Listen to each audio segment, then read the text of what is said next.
Ninguém esperava, admitamos, mas foi pole position de George Russell esfregando a Mercedes pelas barreiras, pelo concreto lá em Marina Bay, Singapura. Verstappen agora já ninguém mais questiona, de volta à briga pela frente, foi o segundo, Oscar Piastri, líder do campeonato, o terceiro. Antonelli enfiou a Mercedes ali na quarta posição, Norris com certeza vai para casa de cabeça quente, é o quinto, as Ferraris em sexto e sétimo. Bortoleto ficou no Q1 em 16º, seu companheiro Hülkenberg bateu na trave, quase foi ao Q3, 11º para ele. Vamos então falar rapidinho desta classificação. Vamos lá. Com tempo firme, não ia falar sol, né, lua, porque é de noite, 30 graus de temperatura ambiente, abafado, 35 no asfalto, sem perspectiva de chuva. O Q1 começou em Marina Bay, Singapura. Lewis Hamilton foi o primeiro a ir para a pista, logo de cara jogou uma volta fora, teve que recomeçar todo o processo. Atrás dele vinha Leclerc. Os primeiros tempos foram registrados então, Hülkenberg 1:31.6, Colapinto 32.0 e esse aqui do Gasly você pode desconsiderar, porque ele completou a volta cronometrada, mas claramente não valia. Ninguém pensa em lugar nenhum com uma volta de 37. Albon veio 31.4, Sainz passou 31.0. Leclerc fez então o primeiro tempo representativo da galera da ponta, 1:30.9. Bortoleto passou 1:31.0, bom tempo, terceira posição naquele momento e um bom sinal de primeira vez no final de semana que ele aparecia na frente do Hülkenberg. Norris passou 1:30.5. Verstappen veio e fez 1:30.3. Lewis Hamilton passou depois de ter jogado aquela volta fora e fez 1:30.5. Surpresa foi Oliver Bearman colocando sua Haas entre Verstappen e Hamilton na segunda posição, empurrou a Ferrari para terceiro. Os dois carros vermelhos tentaram novamente, Hamilton fez tempo a 0.002, 2 milésimos atrás de Verstappen, Leclerc o terceiro. A 6 minutos do final do Q1, Piastri ainda não tinha feito uma volta cronometrada. Aquele risco bizarramente alto, lembre-se que ele está disputando o campeonato de acontecer uma bandeira amarela ou uma bandeira vermelha e estragar com os planos ele ter apenas uma tentativa. Ele foi lá, entretanto, e conseguiu fechar uma volta boa o suficiente para a sexta posição. Na outra McLaren, Norris saiu numa nova tentativa, fez 1:29.9, setando a régua mais em cima, ou mais embaixo se você pensar da perspectiva de tempos mais baixos. Você me entendeu? Com 4 minutos para o final era Antonelli, mais um que eu usava sem tempo, mas foi lá, fez uma volta rápida o suficiente para sair da zona do rebaixamento ou da degola. Zona essa que naquele momento tinha Bortoleto, Hülkenberg, Ocon, Gasly e Yuki Tsunoda. Mesmo tendo tempo bom o suficiente para passar o Q2, por alguma razão a Ferrari resolveu mandar os carros para a pista. Hamilton foi lá e fez 1:29.7, melhor tempo do Q1. O tempo projetado para a eliminação é de 1:30.4. O Bortoleto passou, melhorou, era 18º, subiu para 16º, mas não conseguiu entrar nos 15 melhores e ficou então no Q1. Eliminados então Bortoleto, Stroll, Colapinto, Ocon. Olha só que situação, porque o Bearman passou e passou bem, e Gasly. No finalzinho ele ficou uma situação esquisita com o carro de Gasly parado em ponto perigoso, bandeira amarela agitada, carros, inclusive Bortoleto, vindo para fechar a volta. Eu daqui não entendi se podia ou não podia terminar aquela volta, mas de toda forma ele terminou, outros carros terminaram, não deu para passar, mas de toda forma a situação meio confusa.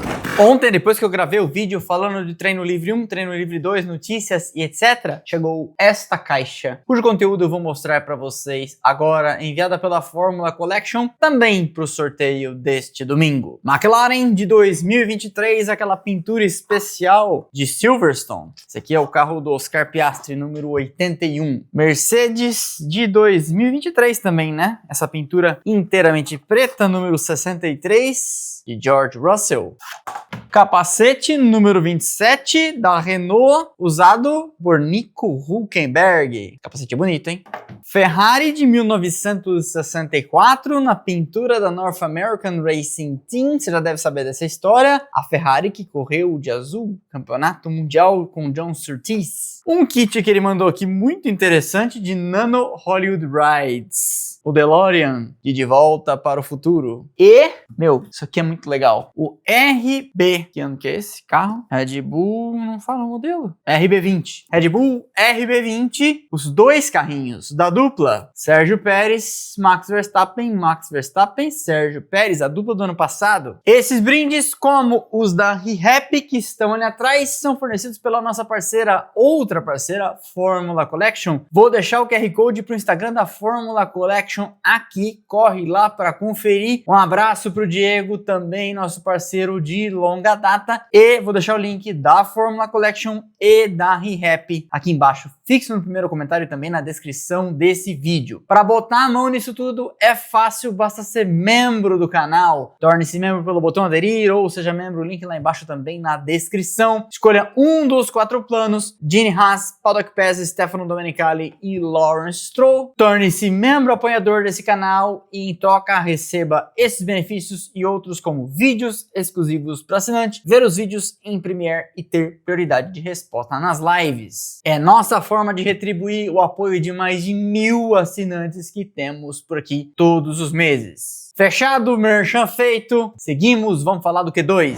Antes do Q2 começar, apareceu a informação que não tinha aparecido e foram para investigação. Pela ordem: Bortoleto, Hülkenberg, Tsunoda, Russell e Lance Stroll. Todos eles em infração sob bandeira amarela. Muito provavelmente todo mundo pego de gancho naquele lance com Pierre Gasly no final do Q1 que eu tinha dito imediatamente antes do final, que faltava esclarecer se teria punição, investigação ou não. Pois bem, eles estão de olho e a gente vai atualizando vocês aqui das informações conforme elas forem saindo. A fila se formou então na saída do pit lane para 15 minutos do Q2, onde teríamos então os 10 classificados para a última parte. Verstappen, em busca de sua primeira pole position e de sua primeira vitória em Singapura, no circuito de Marina Bay, puxou a fila, foi lá, marcou tempo, 1:29.747, segunda posição para Oliver Bearman, que vem tendo um excelente final de semana. As McLarens fizeram seus tempos atrás de Verstappen, Piastri e Norris nesta ordem. Mas uma informação era muito importante: Verstappen, Hamilton e Leclerc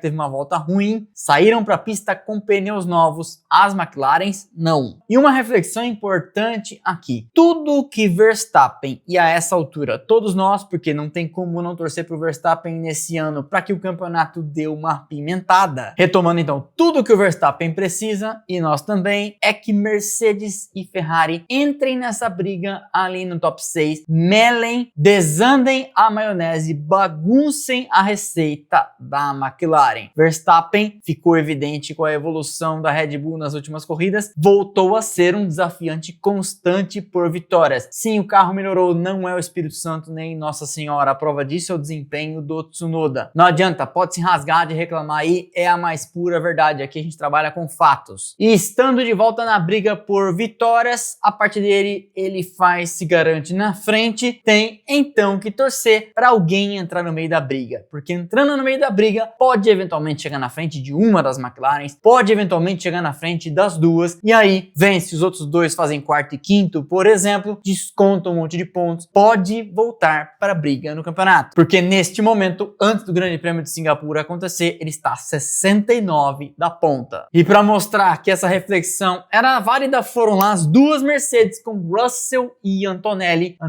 começando pela primeira vez a andar consistentemente bem e andar consistentemente perto e às vezes até na frente de Russell, e espetaram os tempos na frente. Tempo projetado de eliminação do Q2 para o Q3 apareceu então na tela, 1:30.0. Com o cronômetro zerando, Leclerc estava sob pressão na zona da eliminação sem volta competitiva marcada. No limite, ele foi lá e marcou um tempo na frente de Hamilton, os dois dentro do mesmo décimo, e se garantiu para passar. Ferrari em sexto, Ferrari em sétimo. Eliminados então, Hülkenberg, que não foi ao Q3 ainda nesse ano e bateu novamente na trave, 11º, depois as duas Williams, Albon, Sainz e os dois que brigam pelo possivelmente mesmo emprego, Lawson e Tsunoda. Acho na verdade que o Tsunoda vai ser reserva na Aston Martin, como já venho dizendo aqui. O Q3 começou com a fila na saída do pit lane puxada por Oliver Bearman. A briga na pole parecia ter Verstappen, as duas McLaren, possivelmente uma ou as duas Mercedes, e ali de coringa podendo aprontar alguma, quem sabe, as Ferraris. Hamilton, por sinal, muito mais perto de Leclerc nesse final de semana. E de cara, Russell foi lá e fez uma volta volta assustadoramente rápida. 1,29 e 1 esfregando sua Mercedes no concreto da curva,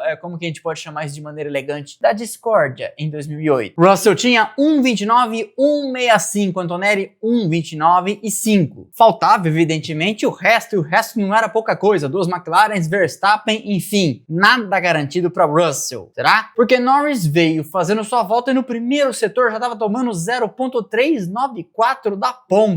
É muita coisa para apenas um terço da volta. Piastri e Verstappen vinham atrás com suas voltas. E aí foi ficando evidente que a volta de Russell era muito boa, porque este era o cenário depois da primeira rodada, com todo mundo já tendo feito suas voltas. Russell era o primeiro 0,359 à frente de Piastri. Depois Antonelli, Norris, Hamilton e Leclerc. Mas e o Verstappen? Então, o Verstappen também fez sua volta e marcou 1,29,340, bom o suficiente para a segunda posição, mas ainda razoavelmente distante de Russell, 0,175, quase 2 décimos. Então, não era fogo de palha, Russell tinha de fato uma grande volta na tabela. Teria ele feito a volta perfeita logo na primeira tentativa? Cabia investigar, mas o tempo mostraria que sim. Na segunda tentativa foi Norris que puxou a fila tentando melhorar e já no primeiro setor tomando mais de 2 décimos novamente do carro da Mercedes. Justiça seja feita, inclusive nem Russell era rápido o suficiente para enfrentar Russell no primeiro setor, porque na sua segunda tentativa ele tomou na primeira parte da volta 0,060 dele mesmo. Norris então não melhorou, Hamilton também não. Verstappen vinha rápido, percebeu que não ia melhorar para cima de Russell e que tinha tempo suficiente para o segundo lugar, abortou a volta nas últimas curvas antes de passar pela linha de chegada. Pole position então para George Russell, sua 7ª pole na Fórmula 1, Mercedes na frente. Verstappen o segundo, Oscar Piastri o terceiro, Antonelli na 4ª posição, o Lando Norris apenas o 5º. Hamilton o 6º à frente de Leclerc, algo que não tem sido muito comum nesse ano, com o trio de novatos fechando o top 10, Hadjar, Berman e o mais novo deles, Fernando Alonso com a Aston Martin. O que esperar para amanhã? Primeira coisa, como sempre, olhar a meteorologia. Estamos ali na chamada Ásia das Monções, 170 e tantos quilômetros para cima do Equador. Seria mais ou menos o equivalente a Cayena, ali na Guiana. Ou mais ou menos 170 para baixo, que nos colocaria talvez em Natal, no Rio Grande do Norte. Macapá, eu sei que tem a linha do Equador atravessando a cidade. Enfim, este canal também é cultura. Pois bem, tô falando isso porque 20% de chance de chuva para a hora da corrida, mas em clima tropical isso não significa muita coisa. Porque pode sim cair uma tromba d'água na hora da corrida. Clima, entretanto, estará mais ameno amanhã. 28 graus esperados para a hora da corrida. Um pouquinho menos quente, não é frio, né? Do que nós vimos em sexta e sábado. É um circuito difícil, muito demandante fisicamente para os pilotos e mecanicamente para os carros. Todo mundo usa aquelas guelras de refrigeração no capô o mais aberto possível, porque é quente, o carro precisa respirar, não há longas retas, muito trecho em curva, muita retomada. Um desafio, portanto, para motor, freios e componentes eletrônicos, e um desafio para o ser humaninho que vai dentro do carro. O muro está sempre muito perto, pista de rua, asfalto ondulado, portanto, pode acontecer muita coisa. Safety car, bandeira vermelha, bandeira amarela, batidas, reviravoltas. Amanhã tudo que Verstappen quer é pular na frente de Russell na ponta, lembrando que eles já se estranharam algumas vezes na pista, e então que a Mercedes número 63 cuide de segurar as McLaren. Seria o cenário perfeito para eles, seria o cenário perfeito para o campeonato e, portanto, seria o cenário perfeito para nós. Mas corridas são corridas e o que está escrito no papel dificilmente acontece. Gabriel Bortoleto vem de trás, 16º, seu companheiro Hülkenberg 11º, o que significa que será dele a estratégia coringa amanhã,